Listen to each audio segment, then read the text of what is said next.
A billionaire finds two twin girls praying at his son's grave, but when he discovers why they're there, he begins to cry. The sharp October wind whipped through the headstones at Green Haven Memorial Cemetery, sweeping golden leaves off the century-old oak trees that arched over the graves like silent guardians. William Anderson adjusted his cashmere scarf against the chill, his footsteps echoing on the stone pathways while he held a bouquet of white lilies, Michael's favorite flowers. 65 years of life and all his fortune had not prepared William for the loneliness that consumed him since that terrible April morning 5 years ago. The business empire he had built, the skyscrapers bearing the Anderson name, the headlines celebrating his achievements, all of it felt empty now. Each visit to his son's grave was a stabbing reminder of regret. Every step toward that Italian marble headstone, a painful recollection of unsaid words. But on that morning, something was different. The sound came first, soft, almost imperceptible, a child's murmur carried by the autumn wind. William frowned, slowing his pace. In 15 years of visiting this same spot, he had never encountered anyone else in this private area of the cemetery, especially so early. Rounding the final bend in the path, he froze. Two tiny figures knelt before Michael's grave. Identical girls, no older than 5, wearing red coats that seemed far too small for the cold morning. Their dark hair, tied in uneven braids, bobbed as they moved, busy with something William could not discern.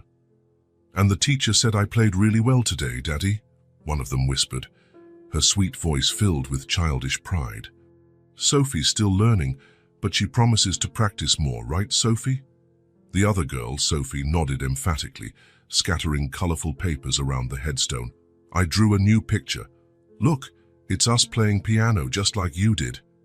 William felt the air leave his lungs. The bouquet slipped from his numb fingers, landing on the ground with a dull thud. The girls turned at the same time, their brown eyes the same eyes Michael had, wide with surprise. For an instant, time seemed to freeze. William stared at the small faces that were perfect mirrors of each other, and something inside him began to crumble. In seconds, they sprang up in a whirlwind of red coats and fluttering papers. The one closest grabbed her sister's hand and both bolted down a side path, their hurried steps crunching the dried leaves.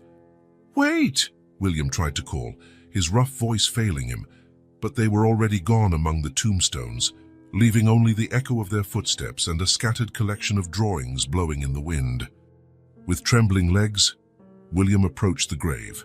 His eyes swept over the familiar inscription, "Michael James Anderson, beloved son and teacher," before focusing on the colored papers the girls had left behind. Kneeling with difficulty, he picked up the nearest drawing. Crayon lines depicted a scene that made his heart skip a beat, a family gathered around a piano. A tall, dark-haired figure seated at the instrument, 2 small girls in red beside him, and a woman with long hair smiling. At the top of the page, in uneven, childish handwriting, "Our family making music." William held the drawing with trembling hands, memories flooding his mind like a torrent. Michael at 7 twice, seated at the piano in the Anderson mansion, his small hands gliding over the keys with a natural talent that surprised everyone even then. Michael as a teenager, composing his own pieces during breaks in the studies William insisted were more important. Michael at 25A, standing in the mansion's library, his eyes the same eyes as those girls, shining with determination as he declared he would leave the company to become a music teacher, the last time William had seen those eyes. A sob escaped his throat, breaking the silence of the cemetery.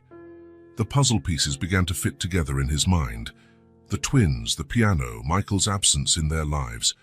His son had built a family, had daughters, his granddaughters, and William had never known. Another drawing caught his eye.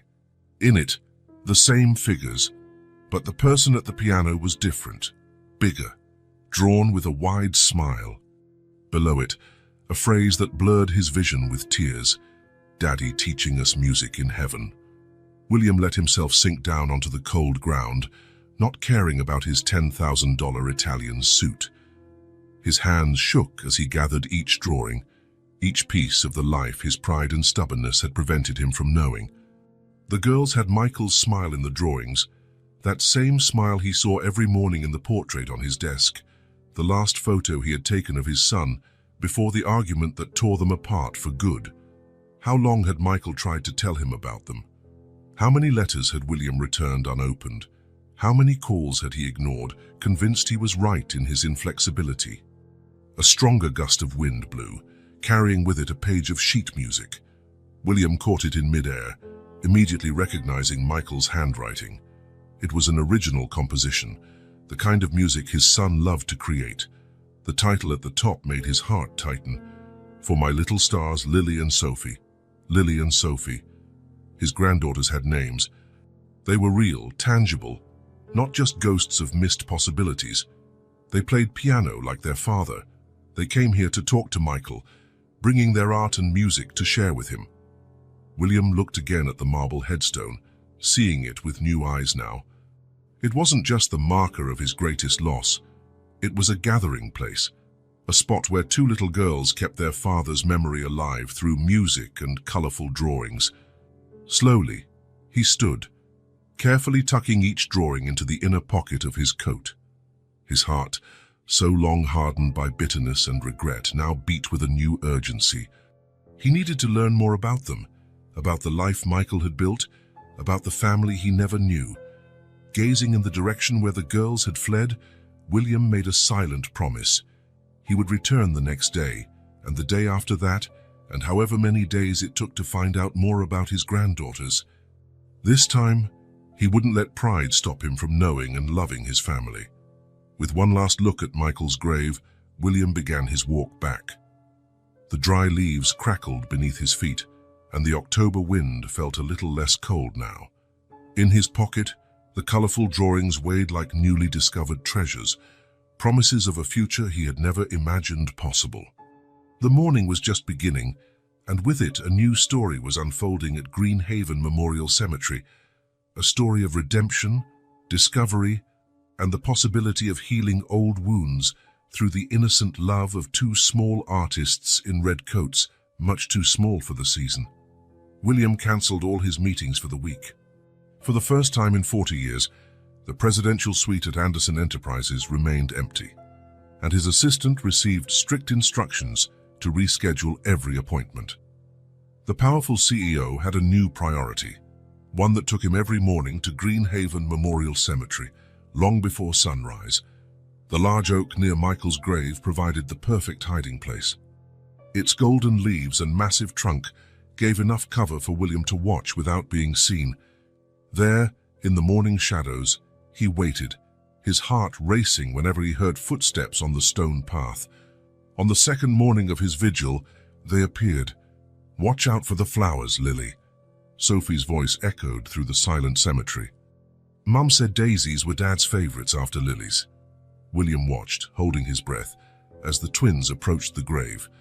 Today they wore blue coats, still too small, and carried a small wicker basket between them. Lily, whom he identified by the red ribbon in her braid, Sophie's was blue, arranged the daisies in a little glass vase. "Daddy," Sophie began, sitting on the dew-damp grass, "you won't believe what happened in piano class yesterday." William leaned forward slightly, his hands gripping the rough bark of the oak tree. Every word from the girls was a treasure he collected eagerly. "Miss Clara said I played Für Elise almost perfectly," Sophie went on, her eyes shining. "Just like you used to play for us when we were babies. Mom always says you played it for us even while we were still in her belly." "And me," Lily interrupted, not wanting to be left out. "I memorized the entire first part of the Moonlight Sonata. Remember it was your favorite, Daddy?" Tears began to roll down William's cheeks before he could stop them. The Moonlight Sonata, the same piece Michael had played in his final recital before their fatal argument. William had refused to attend, claiming an important meeting. Now his granddaughter was playing the same melody, and he was hiding behind a tree, like an intruder in their lives. "Guess what else, Dad?" Sophie continued, her voice dropping to a conspiratorial whisper. Mom sometimes cries when she plays this music. She thinks we don't notice, but I've seen it lots of times. She really misses you." William covered his mouth to muffle a sob. His legs gave out, and he slowly slid down the trunk of the oak, sitting on the damp ground. Tears were now streaming down his face, staining his impeccable Italian suit. "We miss you too," Lily added, gently touching the headstone. "But Mom says you're always listening to us play up there in heaven. It's true, right, Dad?" William buried his face in his hands, his body shaking with silent sobs. How could he have been so blind? So proud. His son had built a beautiful family, filled with music and love. Everything William once dismissed as a waste of time. Now these little girls were growing up without a father, and he, a foolish old man, was missing the best years of their lives. The visits continued in the days that followed. William learned that the girls attended Lincoln Public School, where they were top of their class. He discovered they lived in a small apartment on the east side of the city, far from the upscale neighborhoods where the Anderson family had always resided. He learned his daughter-in-law, Grace, worked 3 different jobs to support them. On one particularly cold morning, the girls brought something special, a small portable keyboard. "Miss Clara loaned it to us, Dad," Lily explained, turning on the instrument. "We really wanted to show you what we learned." William watched, his face still wet with tears, as his granddaughter's tiny hands moved over the plastic keys. The melody of Für Elise drifted through the cemetery, not played perfectly, but performed with so much love and dedication that it made his heart feel like it would burst. "This one's for you, Daddy," Sophie said at the end of their performance. "We practice every day. Someday we're going to play just like you." After the girls left that morning, William remained seated on the ground for a long time, his back resting against the oak, his face streaked with dried tears. Next to him on the grass lay an envelope the girls had left behind, a program for a recital at the community music school, scheduled for the end of the month. Lily and Sophie Anderson were listed among the performers. That evening, in his office atop the Anderson building, William opened his planner with trembling hands. Using the fountain pen he reserved for signing multi-million-dollar contracts, he crossed out all his commitments on the day of the recital. For the first time in his life, a few tears fell onto the paper, smudging the expensive ink. But William didn't care. There were far more precious things money could never buy. The sun was beginning to set over the city, painting the sky with orange shades reminiscent of his granddaughter's 2 small coats. Somewhere on the east side, 2 little pianists were practicing on a borrowed keyboard, dreaming of the day they would play as well as the father they barely knew. William Anderson, the billionaire who had built an empire, was discovering now that his greatest riches had been hidden behind an oak tree at Greenhaven Memorial Cemetery, in the imperfect notes of a Beethoven sonata played on a plastic keyboard. And for the first time in years, he allowed himself to cry openly, not from sadness, but from a bittersweet mixture of regret and hope. 5 years earlier, the Anderson mansion gleamed under the April sun, its French windows reflecting the afternoon light like diamonds. In the 3rd-floor office, William surveyed the city stretching to the horizon, a city where half the skyscrapers bore his family name. The whiskey in his glass was still untouched when he heard the double doors open. "Dad?" Michael's voice echoed through the room. William did not turn immediately, his eyes fixed on the empire he had built brick by brick. His son had requested this meeting with unusual formality, and something in the pit of William's stomach told him he wouldn't like what was coming. "Sit down, Michael," William finally said, swiveling around in his Italian leather chair. Michael remained standing. At 32, he was the image of his father in youth, tall, broad-shouldered, with the same determined jaw. But there was something different in his eyes today, a resolve William had never seen before. "I'd rather stand for this," Michael replied, adjusting his tie, a nervous habit he had inherited from his father. "What I have to say won't take long." William arched an eyebrow, placing his glass on the mahogany desk. Silence hung between them for a moment, filled only by the ticking of the Cartier clock on the wall, a gift for Michael's 20th birthday. I'm leaving the company. The words fell like stones into a still lake. William felt his fingers tighten around the arms of his chair, but he kept his expression neutral. Is this about that promotion? If you think you deserve more responsibility— No, Dad, Michael interrupted, something he rarely did. It's not about promotion or position. I'm leaving Anderson Enterprises altogether. I'm going to be a music teacher. The office plunged into a deathly silence. William stood up slowly, his gaze fixed on his son as if seeing him for the first time. A music teacher, he repeated, the words leaving his lips as though they were poison. You want to throw away 15 years of training, an MBA from Harvard, and your rightful place in this company to teach kids to play piano. It's more than that, Michael replied, his voice firm despite the obvious tension. I'm opening my own music school. I want to give opportunities to kids who would never have access. Absurd, William exploded, slamming his fist on the desk. The whiskey glass rattled, spilling a few drops on the financial report beneath it.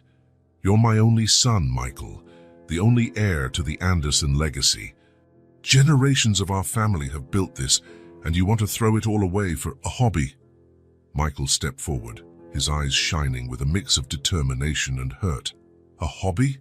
Is that what you've always thought of my music?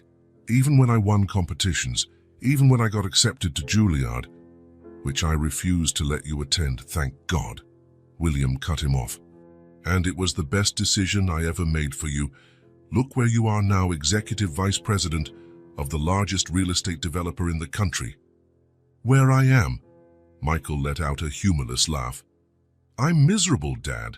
I spend my days in endless meetings, talking about profits and acquisitions when all I want is what you must do, William thundered.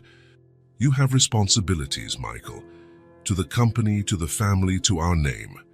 Michael shook his head, running his hands through his hair in frustration.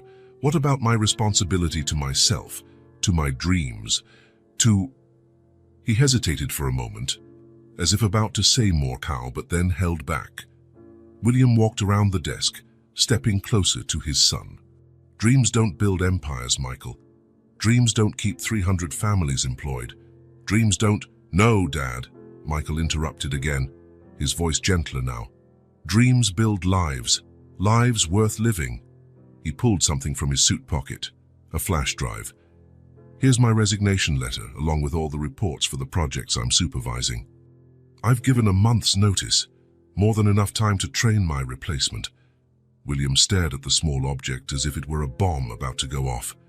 If you walk out that door, his voice trembled slightly, if you abandon your position, there will be no coming back.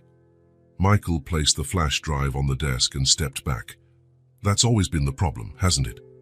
Everything is about positions, about legacy, about what others will think. But what about what I think, what I feel? What you feel? William scoffed bitterly.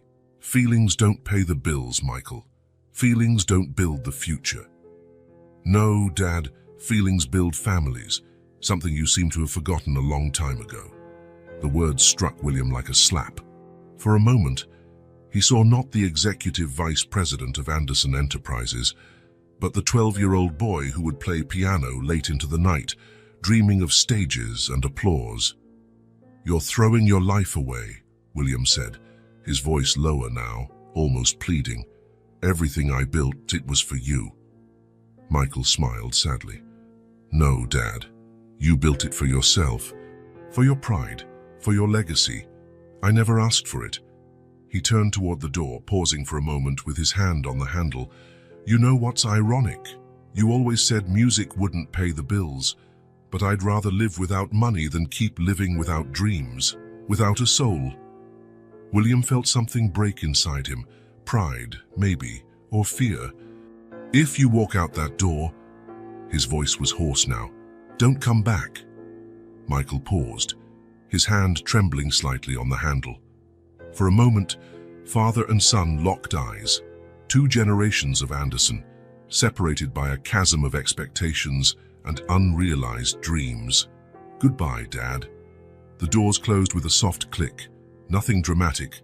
There were no shouts, No door slamming, just silence. A silence that would echo for the next 5 years. William stood motionless for several minutes, staring at the closed doors. Finally, he staggered back to his chair and reached for the phone. "Margaret," his voice was metallic. "Prepare a statement for the board. Michael Anderson is no longer a part of Anderson Enterprises. Effective immediately." He hung up before his secretary could reply and, with trembling hands, poured himself another whiskey. The sun was beginning to set over the city, casting long shadows through the office windows. Somewhere below, Michael Anderson was walking away from the family mansion for the last time, carrying with him not just his dreams, but secrets his father would never discover in his lifetime. That night, for the first time in decades, the piano in the Anderson mansion's music room remained silent, its keys covered by a thin layer of dust that no one would dare disturb again.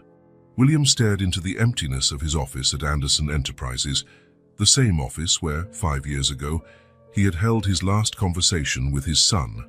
The Cartier clock that he had given Michael still ticked away on the wall, a constant reminder of time that never returns. His fingers drummed on the mahogany desk, the exact spot where Michael had left the flash drive containing his resignation. "Feelings don't pay the bills," he had said on that fateful day. Now, gazing at the city through the same French windows, William prepared to find out exactly how his daughter-in-law was paying hers. "I have the information you requested, Mr. Anderson." Frank Martinez, a former police detective and now the most discreet private investigator in the city, slid a manila envelope across the desk. It was 5:30 a.m., a time chosen specifically to avoid inquisitive looks at the company. William opened the envelope with slightly shaking hands.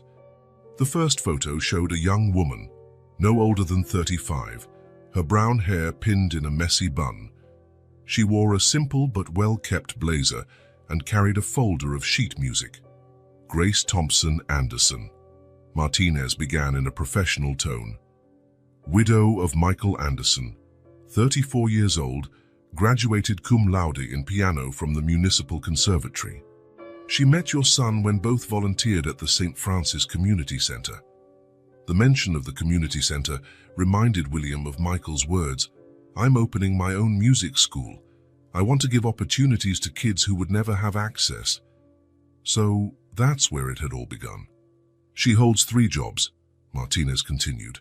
"In the morning, from 7 to 11 a. Pansatu, she teaches private piano lessons in homes on the north side. From noon to 5 p.m. she works as a waitress at the Boulevard Cafe. And from 7 to 11 p.m. she's the resident pianist at Milano Restaurant." William closed his eyes for a moment. 4 hours of sleep a night, 6 days a week. That was how his son's widow lived, proving him wrong about that final conversation. Feelings might not pay the bills, but Grace was doing exactly that, fueled by her love for her daughters and for Michael's memory. What about the girls? Lily and Sophie Anderson, 5 years old. They attend Lincoln Public School during the day. While their mother works the night shift, they stay with Mrs. Eleanor Martinez, no relation to me, he added with a slight smile. A retired neighbor who charges very little to look after them. William moved on to the next photo.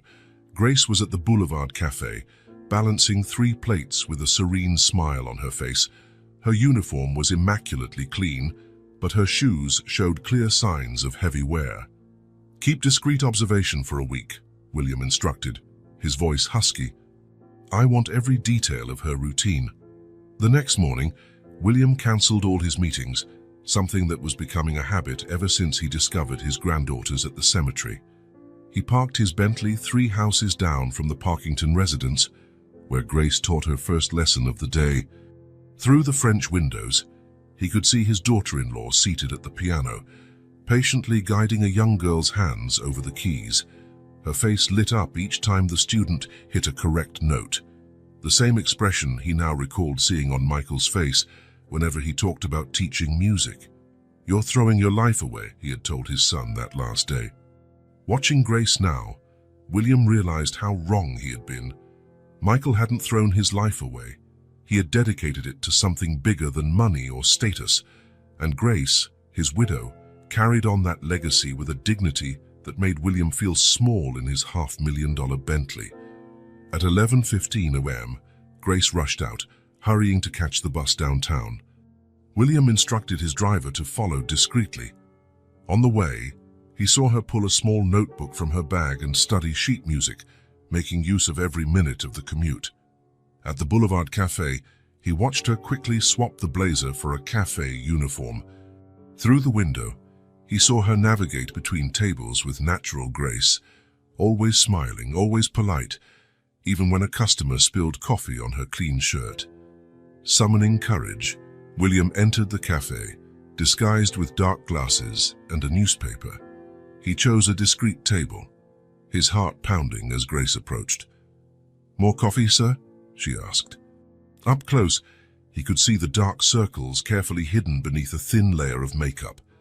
Even so, her eyes still held the same determined spark that reminded him so much of Michael it hurt. "Yes, please," he answered, lowering the newspaper strategically. Grace poured the coffee with precision, and for a moment that made William's heart nearly stop, she studied him with a curious expression. There was something in her gaze, a shadow of recognition that made him hold his breath. But then another customer called for her, and the moment passed. That evening, William took a discreet table at Milano restaurant. The establishment was elegant but not luxurious, the sort of place mid-level executives might bring their spouses on special occasions, nothing like the five-star restaurants he frequented. Grace sat at the piano promptly at 7 p.m. Her long black dress hid her worn shoes, and with her hair down and more elaborate makeup, she could easily pass for one of the customers. Her fingers glided over the keys with the same passion William remembered seeing in Michael. The first piece she played made William freeze in his seat, Moonlight Sonata, the same piece Michael had played in his last recital, the one William had refused to attend. "She's incredible, isn't she?" a waiter remarked, noticing his interest. "She's been with us for 4 years. Never late, never complains. And the tips left on the piano help with her daughter's music lessons." "Her daughters play too?" William asked, his voice raspy. "Oh, yes. 2 little pianists, just like their mother and father. God rest his soul." William watched as a drunk customer requested something more upbeat. Grace smiled politely and transformed the Chopin nocturne she was playing into a jazzy rendition that earned applause from the patrons. Adaptable, resilient, exactly as Michael had been. At 11:15 p.m., Grace left the restaurant. William followed in his car, watching her run to catch the last bus of the night.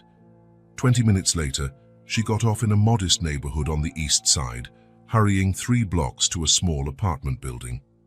On the 3rd floor, an older lady, Elena, he presumed, opened the door before Grace even knocked. "They just fell asleep," William heard the woman say. "Sophie wanted to stay up, but I told her you'd need them rested for breakfast." "Thank you, Elena." Grace's voice was tired but kind. "I don't know what we'd do without you." William remained in his car, watching the light come on in apartment 302. Through the window, he saw Grace approach a small sofa where 2 little figures slept bundled in blankets. She kissed each of her daughters, adjusted their covers, and then sat at a small digital piano in the corner of the room. Wearing headphones so as not to wake anyone, she began to practice. Midnight, and Grace Thompson Anderson was still working, preparing for her morning lessons. At the window of apartment 302, Grace kept practicing, her fingers moving silently over the keys of the digital piano. From where he sat, William could see sheet music hung on the walls, some framed, others just taped up. Among them, he recognized a few of Michael's compositions. One in particular caught his eye. It looked like the last piece Michael had composed. The title, visible even from that distance, read, "For Grace and Our Stars." The date at the top indicated it was written just a week before the accident. William felt something hot roll down his cheek and realized he was crying. The business card of Detective Martinez in his pocket seemed to weigh a ton. How long had Michael tried to tell him about her? About the twins? How many letters had he ignored? How many phone calls refused? The sky was beginning to lighten by the time William finally started his car. On the passenger seat, Martinez's report contained further details. Overdue rent, the girls' medical bills, Grace's dream of enrolling them in a proper music school. Grace Thompson Anderson had built an entire life from the ruins of Michael's dream. Without complaint, without asking for help, she kept the music alive for her daughters, even if it meant playing until her hands hurt and her feet bled. William glanced one last time at the lit window of apartment 302. In a few hours, Grace would wake at 5:30, make breakfast for the girls, and start the cycle again. Her daily symphony of love, dedication, and sacrifice. Feelings don't pay the bills, he had told Michael that last day. But Grace was proving otherwise every single day. Her feelings, her love of music, of Michael, of her daughters, were exactly what made her rise each morning to face 3 jobs with a smile. And for the first time in 5 years, William Anderson felt ashamed of his surname, not for what it meant in the business world, but for what it had cost him in terms of family. In his empty office, the Cartier clock went on with its relentless ticking, marking every lost moment, every missed opportunity. But perhaps it now also marked the beginning of a new melody. After a week following Grace's steps, William couldn't sleep anymore. Images of his daughter-in-law working tirelessly, of the twins in their 2 small coats, of the modest apartment on the east side of the city. All of it haunted him in the long hours of the night. It was on one of those sleepless nights that he found himself rummaging through the old cabinet in his home office. At the bottom of the last drawer, he found a shoebox his secretary had stored away years ago. "Returned correspondences," read the label in careful cursive. William sat in his leather armchair, the box weighing heavily on his lap as though made of lead. One by one, he began to examine the letters. All were unopened, each stamped with "Returned to sender" in bold red. The first was dated just a week after their argument. "Dear Dad, I know you're furious with me, but I need you to understand. Music isn't just a hobby, it's who I am. Yesterday, I gave my first lesson at the community center. A 10-year-old girl played her first full piece and cried from happiness. Her smile meant more than any financial report I've ever signed." William had to stop for a moment, his hands trembling. How many times had Michael tried to explain this to him? How many times had he refused to listen? The next letter was from 3 months later. "Dad, the music school is beginning to take shape. I found the perfect space in the old theater on Madison Street. It needs renovations, but the potential is amazing. And I've met someone special. Her name is Grace, and she understands music the way I do. I wish so much that you could meet her. Grace." William ran his fingers over her name, recalling the gentle smile she still wore after exhausting work shifts. The letters continued, month after month. Michael wrote about the progress of the school, about his students, about how his love for Grace grew. William read every word now, absorbing all the news he had once rejected out of pride. Then he came to the letter that made his heart stop. "Dear Dad, I'm going to be a father. Grace is pregnant. The doctor says it's twins. I can't stop smiling. I know you're still angry with me, but they're your granddaughters. Please, Dad, don't let your pride stop you from meeting them." William let the letter fall, tears blurring his vision. Twins. Michael had tried to tell him about the twins, and he, in his unyielding stubbornness, had returned the news without even opening the envelope. The next letter turned his stomach. "Dad and the girls were born today, Lily and Sophie. We named Lily after Mom. They're perfect. Sophie has your eyes, did you know that?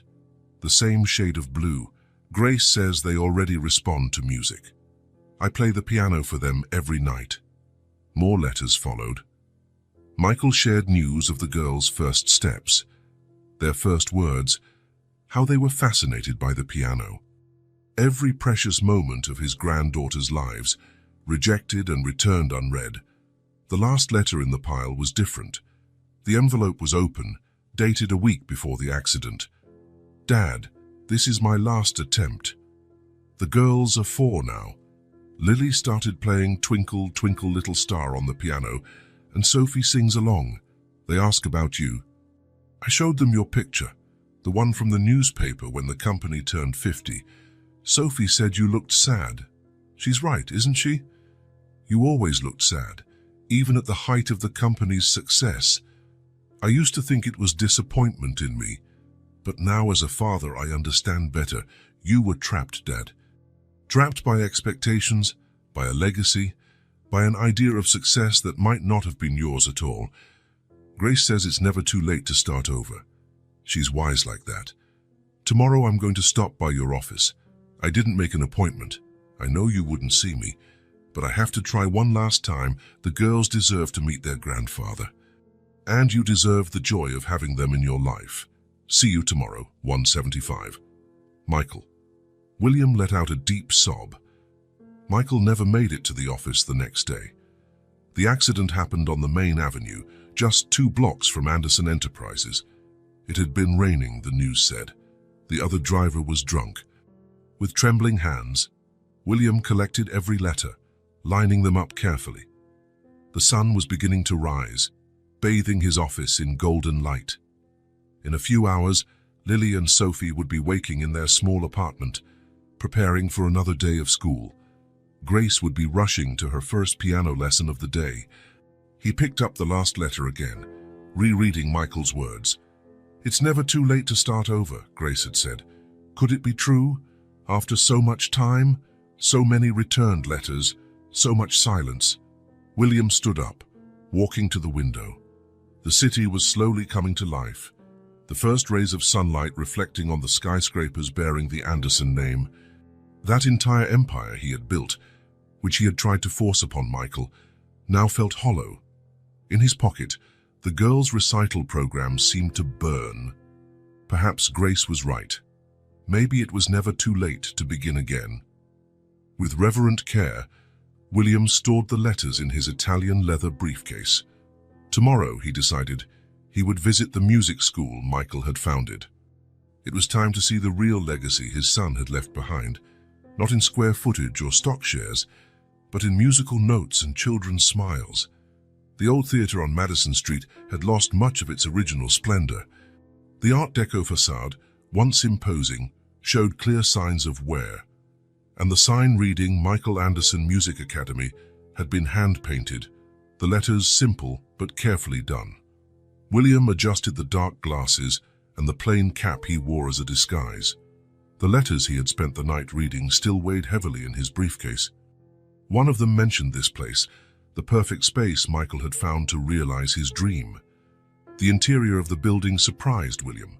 Though modest, every inch had been thoughtfully used, filled with creativity and love. The old theater lobby had become a cozy waiting area with worn but clean sofas, and walls covered in photographs. William approached the photos, his heart racing. There was Michael, happier than William had ever seen him in the corridors of Anderson Enterprises. In one picture, he helped a little girl place her fingers on the piano keys. In another, he conducted a children's choir, his eyes shining with pure enthusiasm. "May I help you, sir?" William turned to find an older woman with grey hair watching him with a gentle smile. "I heard about the school," he managed, his voice rasping. "I'd like to learn a bit more." "Oh, of course. I'm Clara Thompson, the school's director since—" She hesitated for a moment, and William noticed her eyes welling up slightly. "Since we lost Michael." This place meant so much to him. Clara led William down the hallway, where old dressing rooms had been converted into practice rooms. From Wanda, he heard the sound of a child practicing Für Elise, the same piece Sophie had played in the cemetery. "Michael had a special gift," Clara continued, stopping in front of a larger photo. "He believed music shouldn't be a privilege for a few. Half of our students are on full scholarships." In the photo, Michael sat at a piano with a group of children gathered around him. William recognized the smile, the same one he now saw in his granddaughters. The kids adored him, Clara sighed. He had a unique way of teaching. He used to say everyone has their own music inside. They just need help finding it. They stopped by a room where a boy of about 12 was playing the violin. William watched through the glass, remembering when Michael was that age and begged for music lessons. "This is Tommy," Clara explained softly. Michael found him playing in a subway station with a broken violin. He bought him a new one the very next day. Now Tommy is one of our best students. William felt his throat tighten. How many lives had his son touched? How many stories like this had he missed because of his pride? At the end of the hall, one door stood out. "Michael Anderson Studio," read the plaque. Clara opened it reverently. It was a larger practice space with a grand piano at the center. Not as impressive as the one in the Anderson mansion, but William could see it had been chosen with love and care. "This was his favorite spot," Clara said softly. "He taught here every morning. In the afternoon, he'd leave the door open for students to practice. He said music needs space to breathe." William approached the piano, noticing the signs of wear on its keys. How many songs had been born here? How many dreams had found a home in this simple yet love-filled room? On the wall, one last photo drew his attention. Michael was at the piano, but not alone. Grace stood beside him, pregnant, her hands on her belly while he played. The date in the corner indicated it was taken a few months before the twins were born.